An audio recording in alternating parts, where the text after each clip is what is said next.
오늘 히브리 11장 보겠습니다.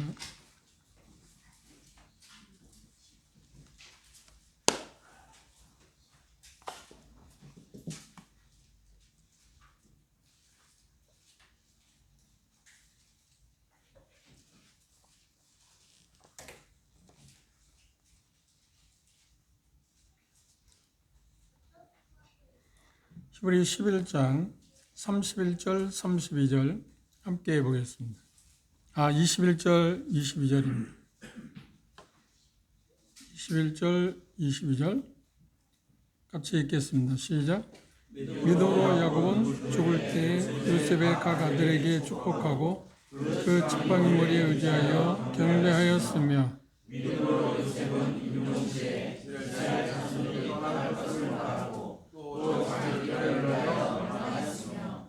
오늘은 야곱에 대해서 생각해 봅시다. 21절에 야곱은 죽을 때 요셉의 각 아들에게 축복하고, 요셉의 각 아들이라고 하는 말은 므낫세하고 에브라임에 대해서 이야기합니다. 그 지팡이 머리에 의지하여 경배했다. 짧게 기록되어 있습니다.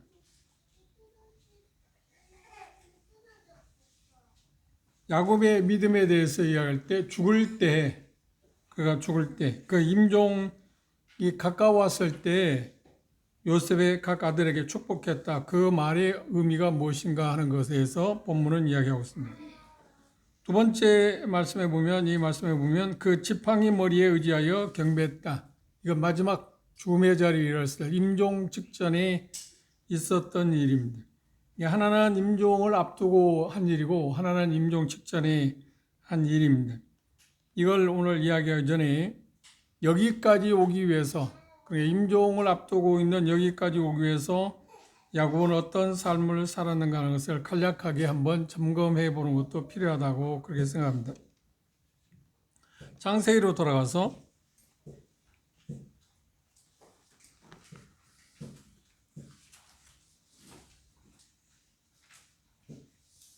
창세기 25장입니다.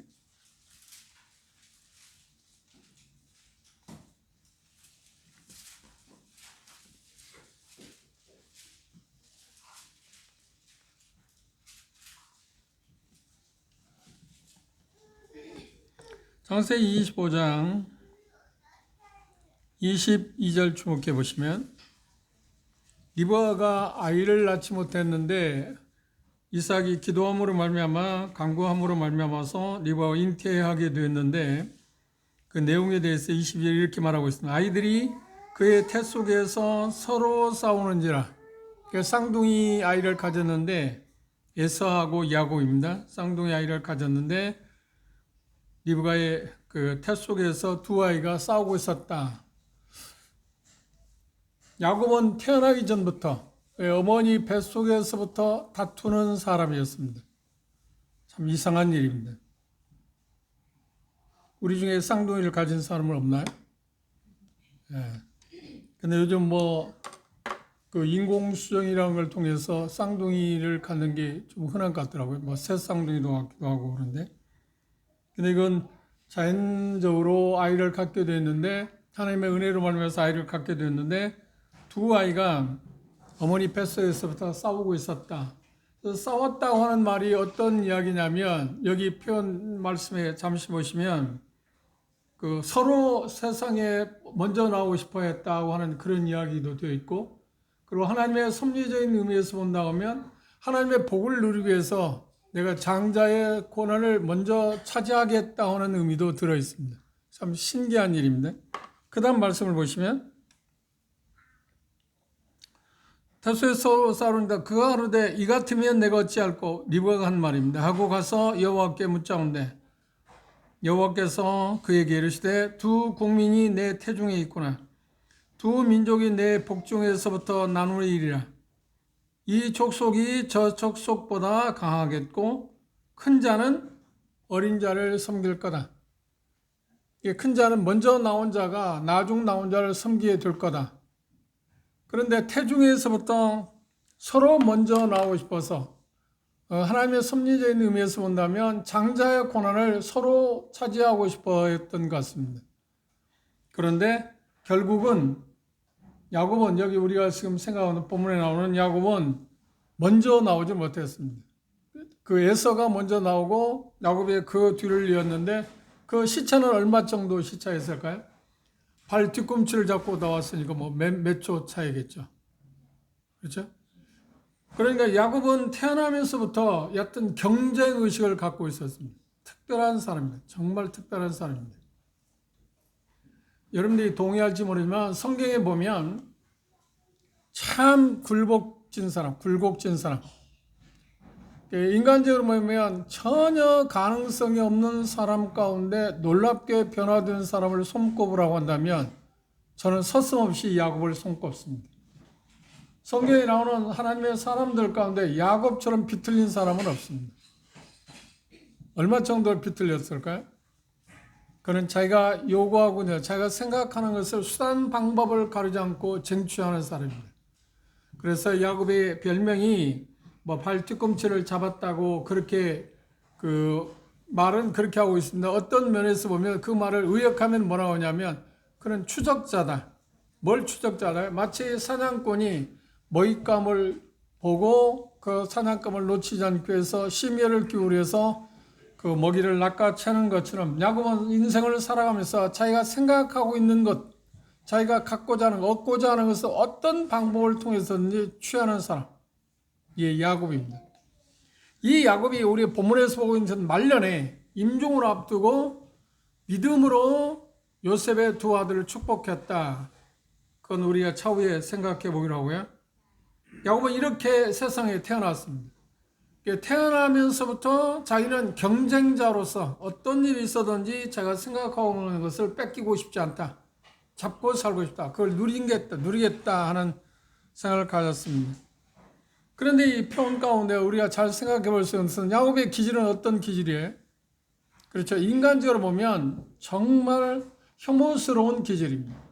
그래서 이사야 기자 가운데는 이사야서에서 뭐라고 표현해요? 야곱에 대해서 하나님의 표현 가운데 뭐라고 하냐면 너 지렁이 같은 야곱아 표현했어요. 하나님도 야곱을 볼 때 정말 싫어하는 인물, 가까이 하고 싶지 않은 인물로 생각하겠습니다. 지렁이, 여러분들 지렁이 좋아하는가요? 지렁이 좋아하는 사람은 낚시꾼은 좋아할 겁니다. 낚시할 때 그 지렁이를 사용하지 않나요? 그렇죠? 그래도 낚시꾼이 지렁이를 좋아해서 낚시에 미끼로 사용하지는 않을 겁니다. 고기를 잡기 위한 하나의 수단의 방법 가운데 하나가 지렁이이기 때문에, 미끼감이기 때문에 지렁이를 가까이 하지, 지렁이 가까이 하는 사람은 그렇게 많지 않을 겁니다.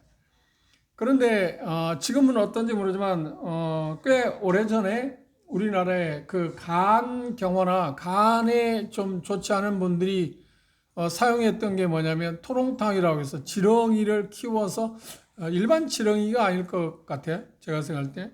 그래서 그것을 섭취하는 경향이 있었다고. 그런데 지금은 그런 것에 대해서 제가 듣지를 못했습니다. 그것 외에는 지렁이를 좋아하는 사람 없습니다. 지렁이가 언제 활동하는지 아세요? 일반적으로 비가 올 때 땅속에서 자주 나옵니다. 우리 집에도 잔디밭이기 때문에 다른 때는 잘 보이지 않는데 비가 올 때 되면 큰 지렁이들이 여러 마리가 나와 있어요. 그런데 지렁이가 나오면 다시 그 집으로 들어가면 괜찮을 텐데 들어가지 못하기 때문에 우리 집에 오셔서 아는 분들을 보시겠지만 발을 딛는 자리가 있지 않나요? 그 자리에 있게 되면 되게 나와서 돌아다니다 그 자리에 있기 때문에 햇빛이 쬐면 어떻게 한가요? 그게 말라져 있다. 그리고 지렁이가 적은 것도 대단히 큰 지렁이입니다. 징그러웠습니다. 그런데 지렁이 좋아하는 사람이 없는 것처럼 하나님께서도 야곱을 볼 때 뭐라고 하냐? 지렁이 같다. 너 지렁이 같다 하고 표현했습니다. 그런데 하나님이 참 신기한 게 뭐냐면 이런 지렁이 같은 야곱을 왜 하나님이 선택했을까? 인간적으로 보면 에서가 훨씬 남자답습니다. 지난 시간에 우리가 본 것처럼 훨씬 남자답고 호기도 있고요. 그 사냥꾼 기질도 있고 누가 봐도 인간적인 면에서 에서가 훨씬 더 호감이 가는 인물입니다. 그런데 하나님은 에서를 선택하지 않고 야곱을 선택했습니다. 야곱을 선택하셨는데 야곱은 어때? 태중에서, 그러니까 태어나기 전에 그들이 어떤 일을 행하나 행하지 않느냐에 상관없이 그 전에 그들을 선택했다. 그것을 뭐라고 성경은 이야기하냐면 그걸 은혜라고 말합니다. 그렇죠? 은혜라고 말합니다. 그리고 한편에서 마태복음 20장에 그런 표현하고 있습니다.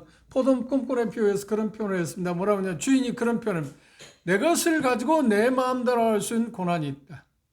그것과 우리가 시비할 수가 없습니다. 그건 하나님의 선택이니까. 하나님의 선택이니까. 이런 차원에서 본다 하면 우리가 하나님부터 선택받았다 하는 것도 여전히 하나님의 은혜입니다. 여러분들이 가까이에 여러분의 형제들 가운데 여러분들을 하나님이 먼저 선택했잖아요. 물론 형제들 가운데 여러분보다 먼저 구원받은 사람이 있을 것입니다. 그런데 대다수는 여러분의 형제들 가운데 여러분들이 먼저 선택을 받았을 겁니다. 그런데 그 선택받지 않은 형제들에 비해서 여러분들이 좀 나은 점이 있었나요? 물론 나은 점이 있는 분도 있고 보편적으로 볼 때 훨씬 뛰어난 분이 있을지 모르지만 그렇지 않습니다. 대개의 경우 형제들 중에서 그렇게 썩 뛰어나다고 말할 수 없는데 하나님이 선택했습니다. 그것을 우리는 뭐라고 표현할 수 있냐면 그건 하나님의 은혜라고 말합니다. 그건 하나님의 섭니다. 이게 하나님의 이 하시는 일에 대해서 누구도 왈가왈부할 수 있는 일은 없습니다. 왜 그렇게 하셨는가에 대해서 아무도 질문하거나 그에 대해서 의문점을 가질 필요가 없습니다. 이건 하나님의 선택, 하나님의 고유 선택권이기 때문에 어떻게 할 수 없습니다. 그래서 로마서 9장에 보면 내가 야곱은 사랑했지만 에서는 미워했다. 그건 상대적인 이야기입니다. 그렇다고 해서 에서에 대해서 완전히 배제했다는 말은 아닙니다. 에서에게도 기회가 주어졌지만 그는 자기의 속성에 따라서 엄밀하게 따지면 성경의 말씀에 의하면 보는 것에 의해서 선택한 사람입니다. 야곱의 가장 두드러진 기질은 어떤 거냐면 보이지 않는 것들에 대해서 가치를 부여해서 이게 특이한 점입니다. 보이지 않는 것. 에서는 보는 것에 대해서 가치를 결정했습니다. 이게 에서하고 야곱의 특별한 기질입니다. 그런데 태어나기 전부터 야곱은 어떤 거였나요? 세상을 보지 않았잖아요. 그리고 장자의 고난이 뭔지도 알지 못하잖아요. 하나님의 복을 누리는 것이 얼마나 좋은 것인가, 이 세상을 마음대로 살아갈 수 있는 것이 좋은 것이냐 하는 것을 알지도 못하잖아요. 복종에 있을 때, 태중에 있을 때부터 그는 하나님으로부터 선택받고자 하는, 하나님께서 장자의 고난이 주어졌고 그것이 자기 할아버지, 자기 아버지에게 주어졌는데 그걸 자기가 받고자 하는 마음이 태중에서부터 그에게 있었다는 것을 우리는 암시를 봐야 할 수 있습니다. 그래서 태어나면서부터 자기 형 에서의 발 뒤꿈치를 잡고 이스라엘에서 태어났습니다. 에서는 이렇게 집요하게 경쟁자로서 어떤 일이 있어도 지고 싶지 않은 사람. 이것을 우리는 뭐라고 표현하냐면 긍정적으로 보면 디모데전서 3장의 장로의 자격을 이해할 때 선한 일을 사모한다. 욕망, 야망이라는 표현을 합니다. 그런데 그것이 선한 것에 대해서 어떤 좋은 마음을 가질 때 그것이 나쁜 것은 아닙니다. 그건 아름다운 것입니다. 욕망이라는 것이 나쁜 것에 대해서 어떤 가치를 두고 그것을 추구할 때 그것이 나쁜 거지 부정적인 것이 좋은 것에 대한 것을 갖고자 하는 욕망 그 자체는 절대로 나쁜 게 아닙니다. 부정적으로 볼 수 있는 게 아닙니다. 무엇을 선택하고자 하는가, 무엇에 가치를 두고자 하는 것에 따라서 그 욕망 자체가 선할 수도 있고 악할 수도 있습니다. 야곱은 태어나기 전부터 자기 어머니 리브가의 뱃속에 있으면서부터 하나님으로부터 특별히 선택받고자 하는 그런 욕구가 그에게 있었다는 것을 그의 삶을 통해서 우리가 추정해 볼 수는 있습니다. 그런데 하나님께서 태어나기 전에 하나님께서 이미 뭐라고 말씀하셨나요? 큰 자가 어린 자를 섬길 거다. 이게 먼저 나온 자가 누군가? 에서입니다. 에서가 자기 동생 야곱을 섬기게 될 거다. 그런데 지난 시간에 우리가 본 것처럼 이삭은 이 말씀을 누구에게 직접적으로 말씀하셨나요? 이삭에게 지금 이야기하고 있지 않습니다. 리브가 어머니에게 이야기하고 있습니다. 어머니가 묻자 하나님은 그렇게 말씀하셨습니다. 그걸 이삭이 아버지가 모를 리가 없지 않나요? 그런데 이삭은 에서를 좋아했나요? 야곱을 좋아했나요? 에서를 좋아했어요. 이삭이 에서를 좋아한 이유가 뭔가요? 별미를 자주 만들어요. 사냥, 해주는 별미를 너무 잘 만들어주기 때문에 그것 때문에 큰아들을 좋아했어요. 그런데 그것도 있지만 성경에서 보면 우리가 지난달에 본 것처럼 그런 의미도 있지만 그것보다 더 중요한 것은 어떤 거냐면 이삭이 에서를 좋아했던 것은 장자기 때문에 이제까지 그 바뀌어진 일이 없지 않나요? 그 후에는 이제 자주 바뀌게 됩니다만 바뀌어진 일이 없기 때문에 자기 아버지 아브라함에게 주어진 복이 자기에게 왔는데 그 복이 자연스럽게 누구에게 가야 할 거라고요? 그래서 장자에게 가야 할 거라고 믿었기 때문에 이삭은 에서를 좋아했습니다. 그런데 그것을 우리는 뭐라고 하냐면 육적이라고 말해요. 육신적이라 그렇게 말합니다. 하나님께서 이미 말씀하셨잖아요. 뭐라고 말씀하셨나요? 그렇죠. 하나님이 선택한 사람은 에서가 아니라 야곱이다. 그런데 이삭은 자기의 생각대로 인간의 그 생각 가치에 의해서 큰아들 에서가 그 일을 해야 할 거라고 자기에게 주어진 복이 그에게 계대되어야 한다고 생각했다 오는 것을 우리가 보면 그것을 우리는 뭐라고 하냐면 성경적으로 육신적이다. 유격적이다. 그렇게 표현합니다. 그럼에도 불구하고 마지막 아들이 야곱이 자기를 속이면서 복을 받으려고 했을 때 그걸 알았습니다. 그렇죠? 지난 시간 맞아요. 알았음에도 불구하고 어떻게 돼? 그걸 바꿔놔요? 취소하잖아요. 취소하잖아요. 깜짝 놀랐다. 다시 말하면 정신을 차렸다는 거예요. 자기 아내에게 말씀한 건 하나님께서 말씀하신 대로 그 복이 누구에게 가야 할 거라고요? 야곱에게 가야 할 것을 알았습니다. 그래서 바꾸려고 생각지도 않았습니다. 그리고 그 당시에 자기 아들, 자기를 속였지만 그 야곱을 어떻게 책망하지도 않았습니다. 저주하지도 않았습니다. 인간적으로 보면, 일반적으로 보면 저주해야 하지 않나요? 아버지를 속였으니까. 그런데 이삭은 속이는 걸 통해서 뭘 받냐면 하나님의 섭리를 받았습니다. 아, 내가 착각했구나. 하나님의 섭리는 에서가 아니라, 큰아들 에서가 아니라 작은아들 야곱이라는 것을 그때서 알았기 때문에 그 복을 취소하지도 않았고 그걸 그대로 추인했던 것을 우리가 봤습니다. 야곱은 이렇게 삶을 살아가면서 태어나면서부터 경쟁하는 사람이었고 태어나서 살아가는 동안에 거의 70세가 되었을 때 그는 드디어 자기 자신이 꿈꾸는 것을 실행했습니다. 그러기 위해서 뭐하고 바꾸나요? 팥죽 한 그릇하고 장자권을 바꿨어요. 그러니까 야곱을 보면 야곱을 우리가 인간적으로 보면 대단히 간교한 사람입니다. 그걸 긍정적으로 보면 뭐라고 표현해요? 영특한 사람이다. 사람을 참 잘 이용할 줄 아는 사람. 이게 세상에 출세하는 길 아닌가요? 그런데 언뜻 보면 그런 것처럼 보이지만 인간 사회에서 사람을 이용한다는 것처럼 비열한 게 없습니다. 그런데 우리에게는 여전히 똑같이 야곱의 기질이 있습니다. 사람들 이용하고자 하는 기질이 있습니다. 저도 정직하게 말하면 이제까지 80여 년 동안 살아오면서 많은 사람을 이용했다고 부정할 수는 없습니다. 이용의 정도는 차이가 있을 수 있습니다. 그런데 이용했습니다. 저도 정직하게 말하면 제 부모를 이용했을 거고요. 뭐 때문에? 이익 때문에. 어떤 이익권 때문에.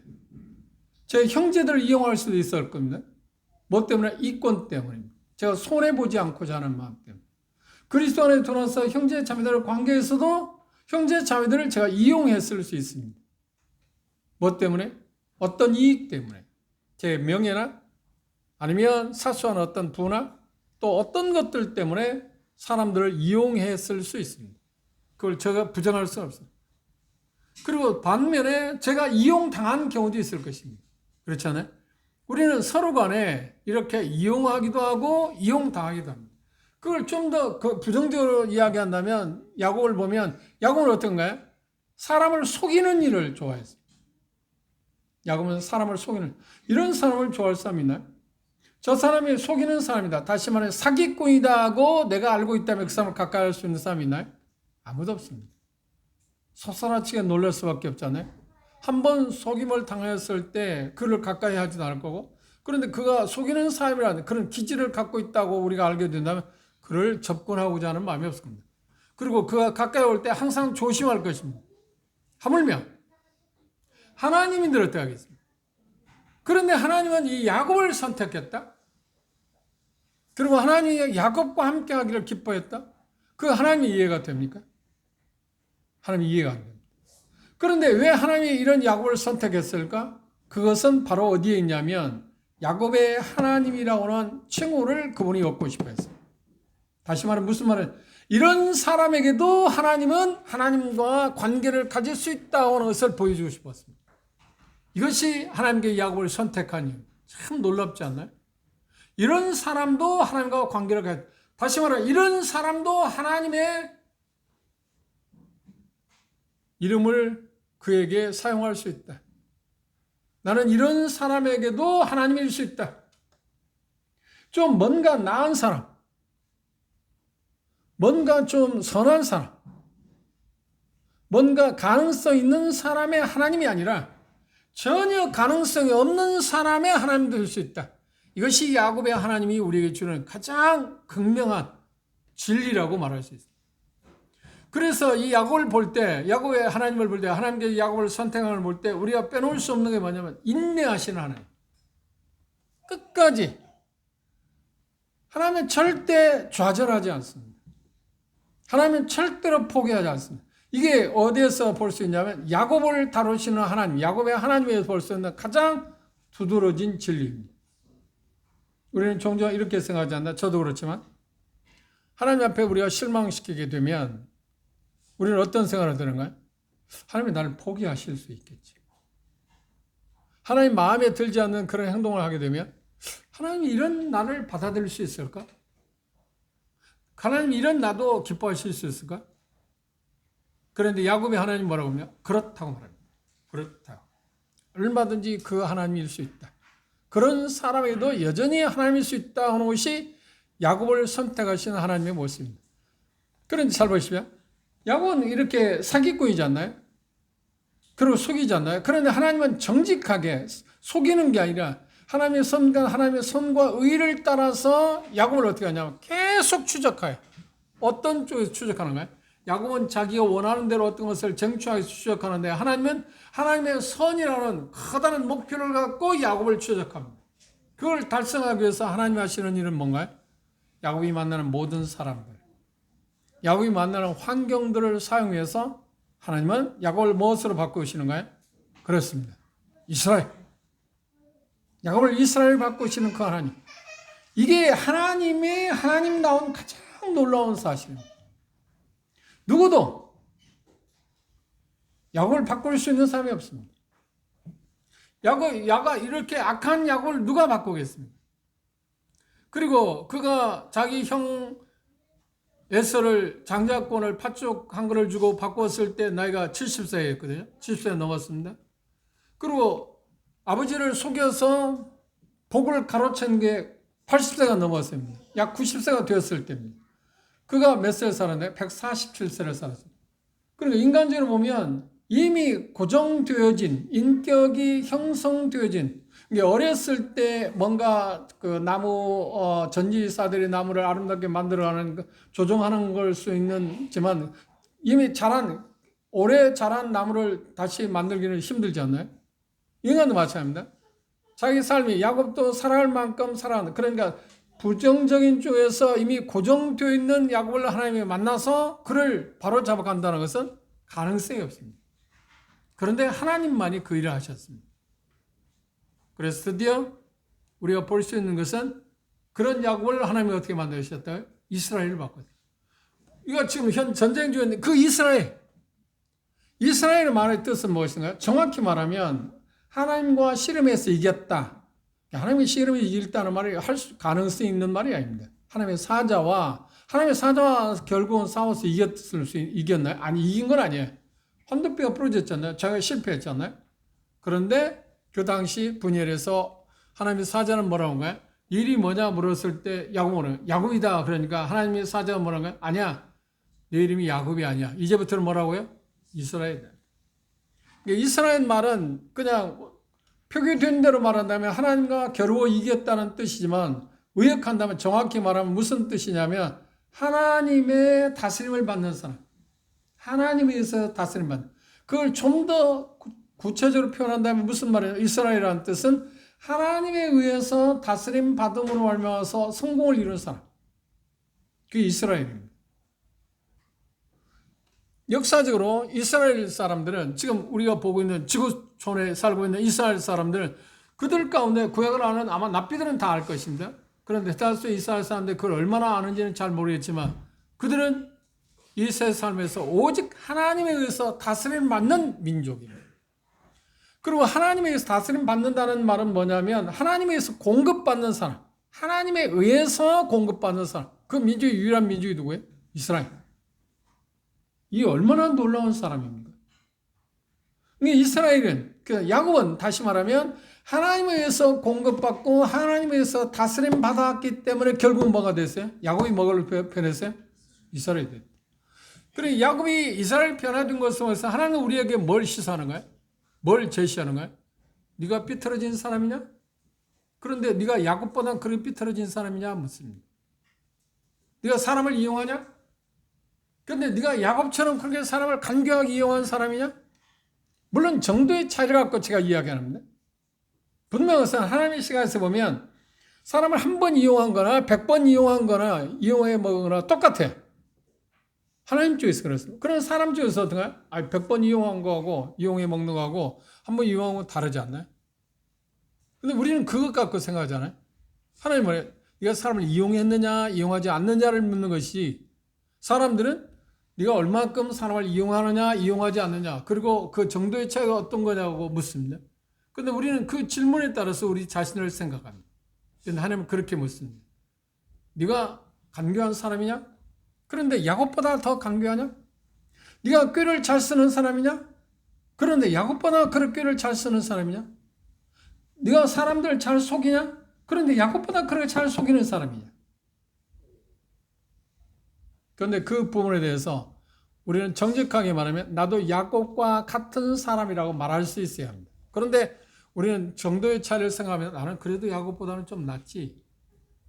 하나님 시각에서는 야곱보다 나은 사람이 없습니다. 똑같습니다. 그렇죠? 그런데 야곱의 하나님에서 야곱을 다루고는 야곱을 이스라엘 변화시키는 하나님이 우리에게 보여주는 놀라운 사실은 어떤 거냐? 바로 그것입니다. 너는 야곱보다 그렇게 간교한 사람 아니다. 그 말은 뭐예요? 너에게 희망이 있다는 말이에요. 그리고 나나 여러분들 야곱 같은 나나 여러분들 어떻게 바꿀 수 있다고요? 이스라엘을 바꿀 수 있다. 이스라엘을 바꿀 수 있다. 이스라엘을 바꿀 수 있다. 이게 이 메시지의 가장 중요한 사항입니다. 오랜 세월 동안 그는 하나님에 의해서 계속 단련받았어요. 훈련받았다고 이야기합니다. 그런데 야곱의 기질 가운데 빼놓을 수 없는 게 뭐냐면 그 어려운 역경 가운데서 잘 견뎌내고 있어요. 물론 실패한 때도 있습니다. 세겜에 갔을 때 그런 자기 형이 두려워서 부엘사바에 가야했으면 그곳에 가지 않고 세겜에 머물렀을 때 어땠나요? 자기 딸이 치욕죄인을 당했잖아요. 그리고 두 아들 레위와 시므온에 의해서 그 지역 사람들을 도륙하는 일을 했습니다. 그 엄청난 실수를 하기로 했어요.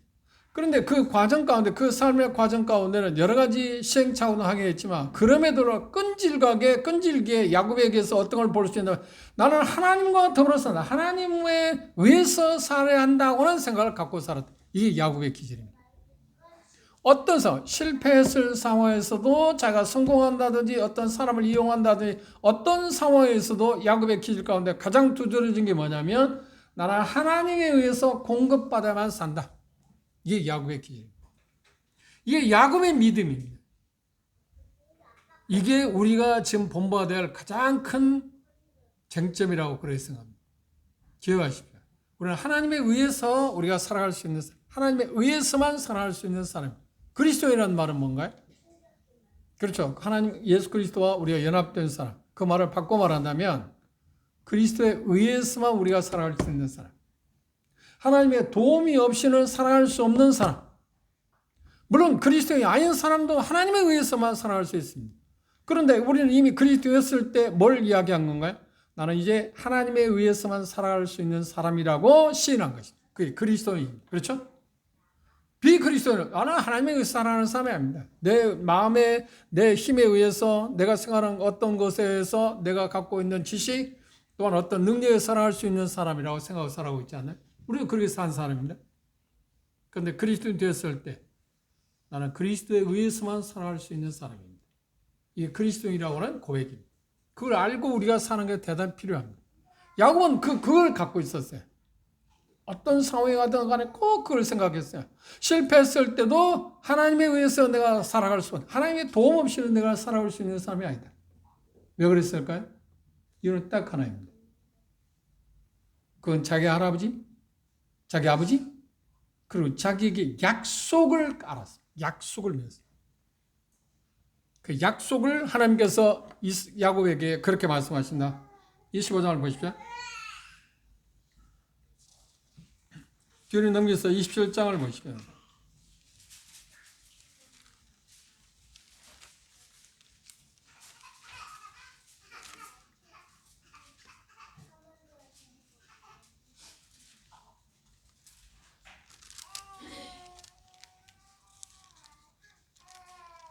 죄송합니다. 창세기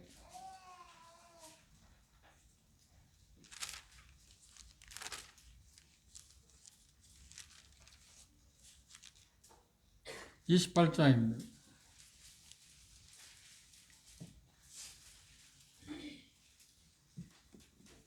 13절. 베리섭에서 떠나서 베들레헴에서 한 돌을 취하고 잠자고 깨었을 때 하나님이 야곱에게 그렇게 약속합니다.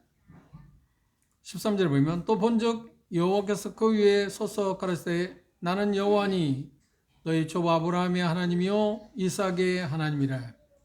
너 두은 땅을 내가 너와 내 자손에게 주리니 내 자손이 땅의 티끌같이 되어서 동서남북에 편만할지며 땅의 모든 족속이 너와 내 자손을 인하여 복을 얻으리라. 내가 너와 함께 있어 내가 어디로 가든지 너를 지키며 너를 이끌어 이 땅으로 돌아오게 할지라. 내가 내게 허락한 것을 다 이루기까지 너를 떠나지 아니라 하시니.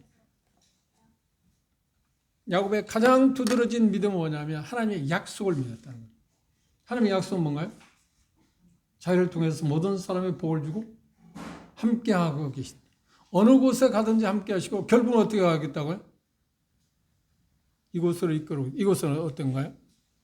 베델. 그런데 다시 베델에 돌아왔을 때 야곱은 그 지역을 뭐라고 하는데 엘 베델이라고 그랬어요. 하나님의 얼굴, 하나님의 집, 하나님의 얼굴이 아니라 하나님의 집이 중요한 게 아니라 하나님이 더 중요했다는 것을 드디어 30년의 훈련 가운데 경험 가운데서 돌아왔을 엘 베델이라고 이름을 바꿔버렸어요. 우리의 믿음은 어디에 있나요? 하나님의 약속에 있습니다. 약속은 어디에 근거하고 있나요? 하나님의 말씀에 근거하고 있지 않나요? 그래서 우리는 하나님의 말씀을 붙잡고 사는 게 대단히 중요해요. 그런데 이 야곱에게 하나님 나타나서 말씀하기를 여호와라고 말했어요. 여호와의 가장 두드러진 특징 가운데 뭐냐? 약속을 지키시는 분, 언약을 지키시는 분, 성취하시는 분이라는 의미가 있습니다. 그런데 그에 나타났을 때 뭐라고 했나요? 처음으로 말씀하셨어요. 뭐라고요? 너희 조부 아브라함의 하나님입니다. 그리고 네 아비 이삭의 하나님이다. 그 말은 뭔가요? 내가 너희 조부 할아버지인 아브라함이 약속한 그 약속, 네 아비 이삭에게 약속한 그 약속을 너하고도 약속하겠다. 그 약속 가운데 가장 두드러진 건 뭔가요? 복을 주겠다. 그리고 그 복은 어떤 거라고요? 너로 말미암아서 모든 사람이 복을 받게 될 거다. 그런데 그 일을 이루기까지 하나님은 어떻게 하냐? 쉬지 않을 거다. 그래, 그 일을 꼭 달성할 거다. 다음 시간에 우리가 볼 것이지만 히브리 11장의 내용은 바로 그것입니다. 임종 직전에 야곱은 뭐라고 하냐면 하나님께서 약속한 것을 다 달성한 것을 보고 하나님께서 자기에게 준 마지막 복을 누구에게 전가시키는가요? 요셉의 두 아들에게 전가합니다. 그 내용은 자세한 그 내용은 다음 시간에 우리가 본문을 중심으로 생각해 볼 것입니다. 야곱의 믿음은 바로 그것입니다. 하나님의 약속을 믿고 살았어요. 어떤 상황에 가든 간에 우리의 믿음은 어디에 있어야 하냐? 우리에도 어떤 상황에 가든 하나님의 약속을 붙잡고 사는 것입니다. 하나님의 약속, 궁극적인 게 무엇인가요? 그분이 우리를 통해서 그분의 영광을 드러내는 일을 하기 위해서 쉬지 않을 것이고 그 일을 어떻게 하실 거다? 성취할 거다. 성취할 거다. 야곱으로 말하면 히브리 11장에서 22절에 말씀하고 있는 것은 죽음 직전까지 그래, 임종 직전까지 하나님의 약속은 실현시켰다. 달성시켰다는 것을 이야기합니다. 침상에서 마지막으로 경배했다는 말이 의미하는 바가 그것입니다. 마지막 임종 직전에 그때까지 하나님은 신실하게 야곱의 약속한 것을 성실하게 지키신 것에 대해서 자기 자신이 감격하고 그 믿음을 갖고 하나님을 경배했다고 이야기합니다. 한번 생각해 보십시오. 우리의 삶을 살아가는 일에 있어서 중요한 것은 우리의 삶의 과정 대단히 중요합니다. 여러분 지금 인생에서 중간에 있나요? 아니면 노년에 있나요? 청년기에 있나요? 어느 시간에 있나요? 그런데 노년기에 접했던 청년기에 있든 어느 시기에 있든 간에 우리의 삶의 마지막은 어떤가요? 어느 시기에 우리가 마지막을 당할지 모릅니다. 야곱처럼 147세에 살 수 있는 가능성은 전혀 없습니다. 그죠? 근데 우리가 어느 때 인생을 마칠지 모르지만 그때 우리의 삶이 어떨 거냐. 그런데 야곱의 삶에서 히브리 저자가 말하고자 하는 것은 그 마지막 시간까지 그는 믿음으로 삶을 살았다. 죽음의 자리가. 그건 뭘 암시하는가요? 하나님이 어떻게 하나요? 우리의 삶의 끝부분까지 지키실 거고 성공적으로 우리의 삶을 이끌어 가실 거다. 이게 야곱이 우리에게 주는, 히브리 저자가 우리에게 주는 시사하는 점입니다.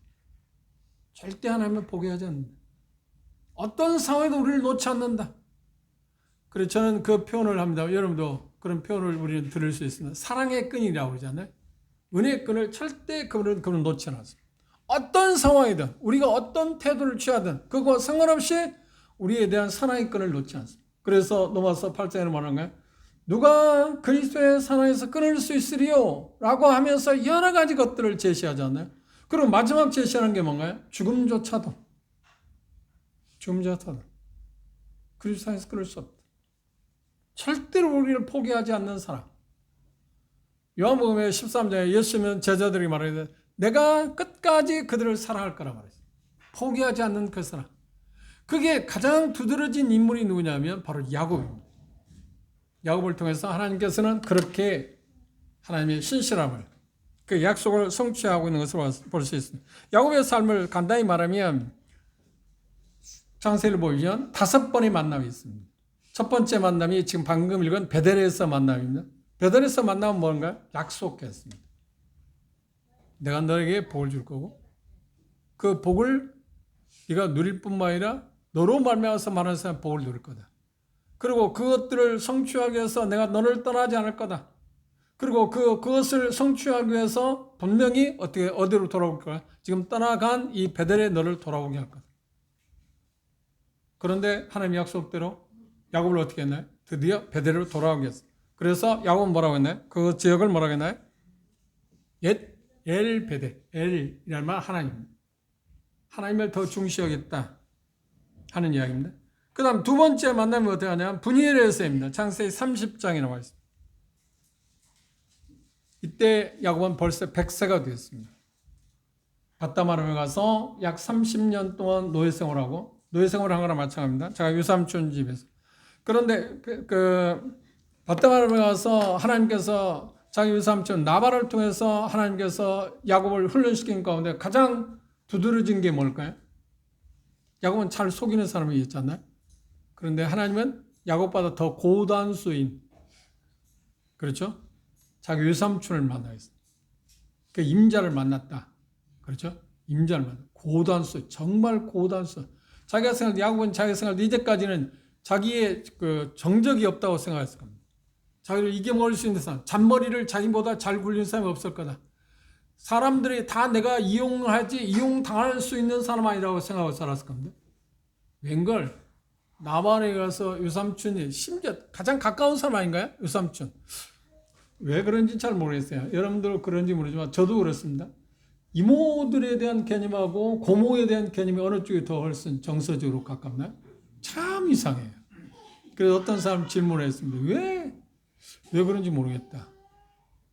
나도 대답을 못하겠어요. 혹시 여러분들이 아시면 나중에 저에게 좀 말씀해 주세요. 많은 사람이 그 의구심을 갖고 있어요. 그런데 외삼촌, 삼촌 말고 외삼촌이 더 가깝지 않아요? 물론 개인차는 있을 겁니다. 저도 물론 저희는 삼촌이 없습니다. 아버지가 외아들이기 때문에. 그런데 외삼촌들이 많았습니다. 그런데 제가 어렸을 때부터 외삼촌들의 사랑을 많이 받았어요. 이모님들이, 고모들이 두 분 계셨지만 고모들보다는 이모들에 대해서 훨씬 정감이 있습니다. 그래서 외삼촌 가까운 사람 아닌가? 일반적으로 그렇잖아요. 그런데 외삼촌한테 당할 수 있다? 그것도 어느 때 어떻게 당했냐? 처자리 첫날 밤에 속았죠. 정말 가장 야곱의 성경에서 정말 치욕적인 일일 겁니다. 그때 야곱은 어떤 생각을? 이 속이는 게 이렇게 고통스럽구나. 그렇다고 해서 그 다음 안 속이는 거야? 웬걸? 또 속여요. 또 이용한다니까요. 우리도 그렇지 않나요?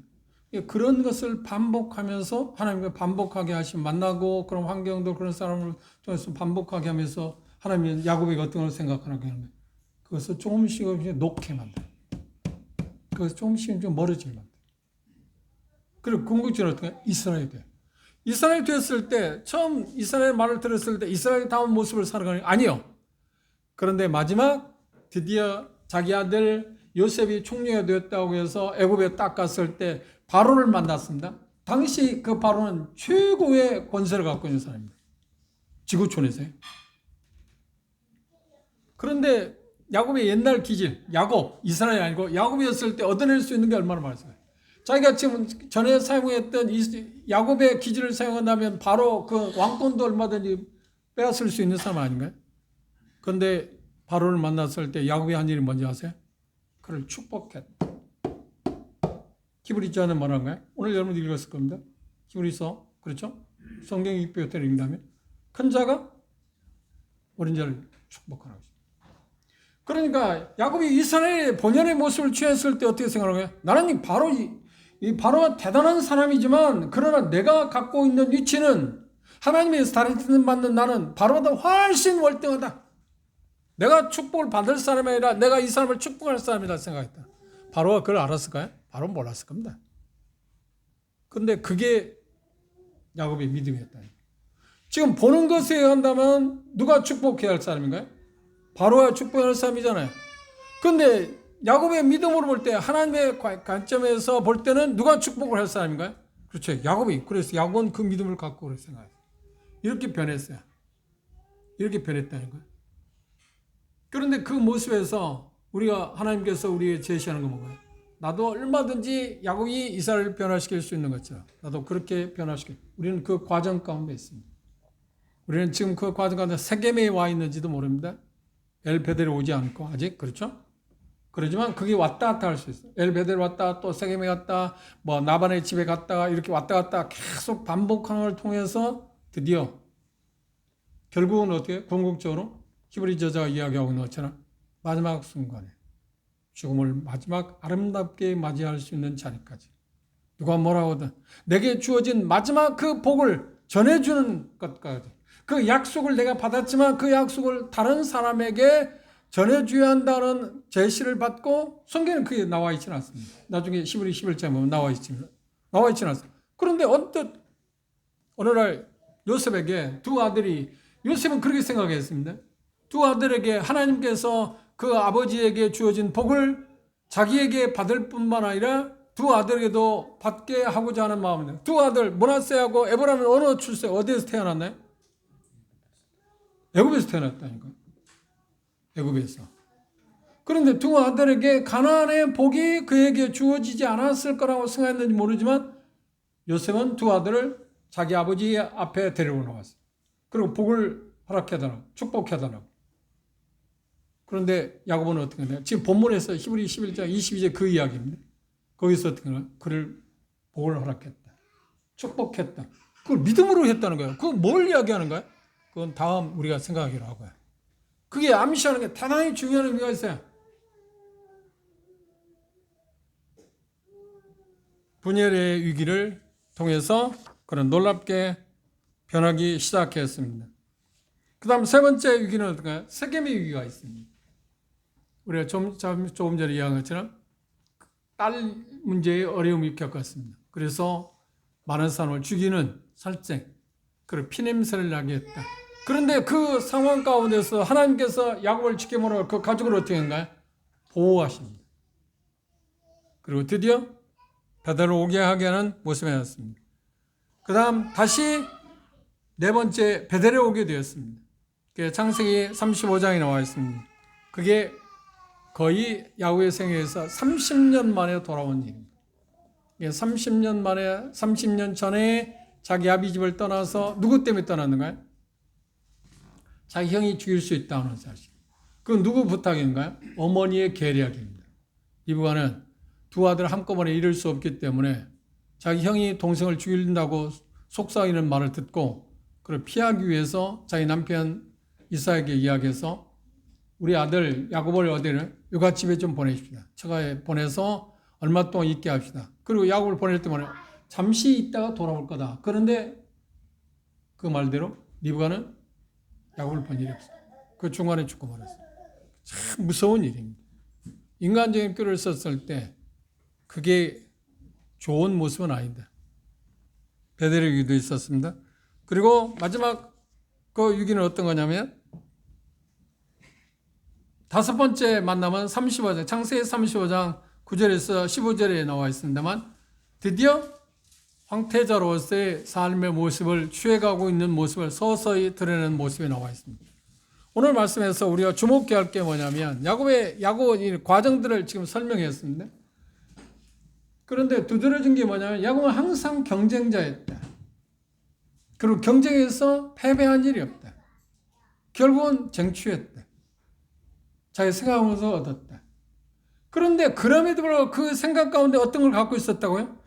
인간적으로 나타나 볼 때 대단히 비열한 사람처럼 보였지만 그의 마음 가운데 영적인 의미에서 어떤 걸 갖고 있다? 나는 하나님에 의해서 살아갈 수 있는 사람이다 생각해.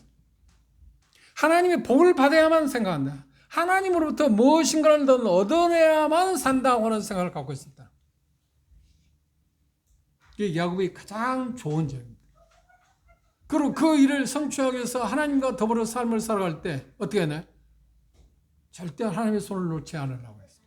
그게 야곱이 한 일입니다. 포기하지 않았어요. 하나님도 야곱을 절대 포기하지 않았지만 야곱도 하나님을 포기하려고 하지 않았어요. 어떤 대가를 지불한다 할지라도 나는 하나님을 잡는다. 이게 야곱의 두드러진 모습입니다. 그런데 야곱의 삶을 추적할 때 우리가 봐야 할 것은 뭔가요? 하나님이 이런 사람에게도 하나님이 될 수 있다. 야곱 같은 이 비열한 사람에게도 하나님이 될 수 있다. 두 번째는 뭔가요? 야곱을 하나님이 어떻게 했다고요? 이스라엘을 바꾸신다. 아무리 비열한 사람일지라도 하나님의 다스림을 받게 될 때 황태자로서 아름다운 모습을 우리를 변화시킬 수 있다. 이것이 야곱의 하나님에게서 우리 볼 수 있는 가장 두드러진 모습이라고 생각할 수 있습니다. 그리고 세 번째 우리가 생각하잖아요. 야곱의 삶을 한마디로 말하면 뭐라고 표현했나요? 하나님의 약속에 의해서 한 사람입니다. 약속을 받았을 뿐만 아니라 그 복이라고 말합니다. 그리고 그것들에 대해서 책임을 갖고 다음 세대에게 넘겨주는 일을 뭐라고 했다고요? 믿음으로 했다. 그 두드러진 히브리서자 11장 22절에 표현하고 있는 게 그겁니다. 야곱은 믿음으로 요셉의 두 아들에게 축복했다 하는 말이 그런 뜻입니다. 자기가 약속에 사랑한 것처럼 그 약속을 하나님께서 그에게 주어진 대로 다음 세대에게 물려주는 일을 마지막 순간까지 그 일을 철저하게 한 사람입니다. 그게 야곱의 믿음 가운데 두드러진 모습입니다. 그럼 다음 시간에 히브리서 11장 22절에 있는 그 말씀의 의미가 무엇인가를 우리가 조금 더 깊이 있게 추적해 보도록 하겠습니다. 기억합시다. 우리는 야곱보다 나은 사람이 아닙니다. 우리는 정도에 있어서 야곱보다 좀 나은지 모릅니다. 우리는 잔문을 굴렸고요. 남을 속였고요. 남을 이용하려고 했고요. 그리고 하나님 어떤 경우에는 하나님 없이도 내가 이런 것을 통해서 그 일을 성취할 수 있다고 해서 꾀를 썼잖아요. 그렇죠?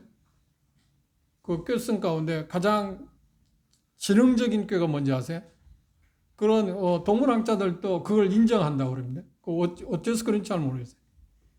야곱의 양들을 키울 때 이제 7년 동안 키워야 하잖아요. 그럴 때 어떻게 하나요?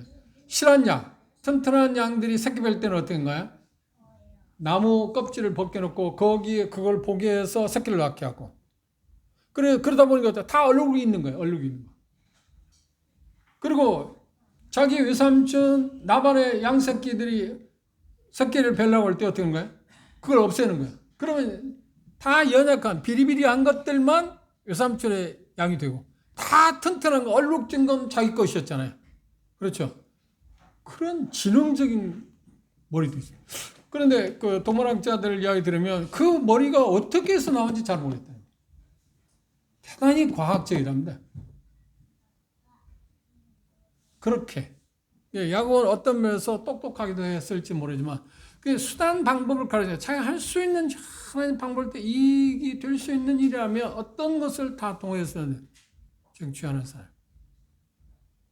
그런데 그 사람을 하나님이 선택했고 그를 통해서 하나님은 우리에게 지금 수천이 지난 우리에게 예수 그리스도를 통해서 그의 아들 그 후손된 마태복음 11장에서 말하고 있는데 야곱의 후손된 예수 그리스도를 통해서 우리에게 받아요. 그 복을 우리에게 전해주었어요. 그 복을 우리가 전해주었다는 말은 뭘 말하는 거예요? 야곱이 믿음으로 그 후손에게 축복했다는 것에 지금 연관이 되어 있습니다. 비단 야곱이 그 요셉의 두 아들이 축복했다는 것은 그것을 끝나는 게 아니야. 그건 곧 뭘 말하냐? 예수 그리스도로 말미암아 소리질 그 복에 대해서 전수하고 있다는 것과 연관되어 있습니다. 그 별개가 아닙니다. 그 별개라면 문제가 되지 않나요? 우리에게 지금 그 연관성을 갖고 있습니다. 그런데 야곱이 그 후손에게 믿음으로 축복했다고 하는 말은 우리에게 대단히 큰 의미를 갖고 있습니다. 그런 면에서. 야곱의 그 아름다운 그 믿음을 우리 마음 가운데 다시 한번 생각하고 그래서 말씀드린 것처럼 하나님이 절대로 포기하지 않으신다. 우리를 놓지 않으신다. 그것에 대해 감격하고 감사함으로 우리 하나님을 섬깁시다. 그리고 야곱이 그랬던 것처럼 우리도 하나님의 약속을 붙잡고 삽시다. 그 약속은 무엇인가요? 내가 너를 놓지 않겠다. 너를 포기하지 않겠다. 그리고 어떻게? 죽음의 관문에 이를 때까지. 그 이후에도 마찬가지지만 생전에 수많은 어려움을 겪어왔지만 그럼에도 불구하고 어떻게 한다고요? 내가 너의 인종을 아름답게 마무리 짓겠다. 이것이 야곱이 우리에게 주는 가장 큰 시사점입니다. 제 8순에 그 뭐라고 했어요? 제가 제일 좋아하는 구절이었습니다. 야곱이 그걸 이야기했잖아요. 내 평생에 내가 태어남으로부터 이제까지 나에게 복을 주신 그 하나님. 그리고 많은 수많은 환난 가운데 나를 건지신 그 하나님. 그 표현을 지금 이 본문에서 히브리 11장에서 이야기하고 있거든요. 내용이 우리가 처음에 볼 때 내용을 찾아보겠지만 그걸 뭘 이야기하는 거예요? 자기 생인 마지막까지 죽음의 관문까지 신실하게 자기를 지키신 그 하나님을 자기는 봤다. 그 하나님을 우리 마음 가운데 생각하고 그 하나님과 더불어 우리가 나그네 생활을 하고 있는 것에 대해서 감사하며 살아갑시다. 그리고 여러분들이 이제 다음에 오실 때 히브리서 11장 22절을 하고 그리고 창세기 48장에 있는 그 말씀들을 그 본문들을 보면서 한번 비교해서 한번 묵상해 보시기 바랍니다. 그리고 그 말씀의 의미가 도대체 뭘 우리에게 주고 있는가 하는 것들을 생각해 보면 도움이 될 거라고 생각합니다. 기도하겠습니다.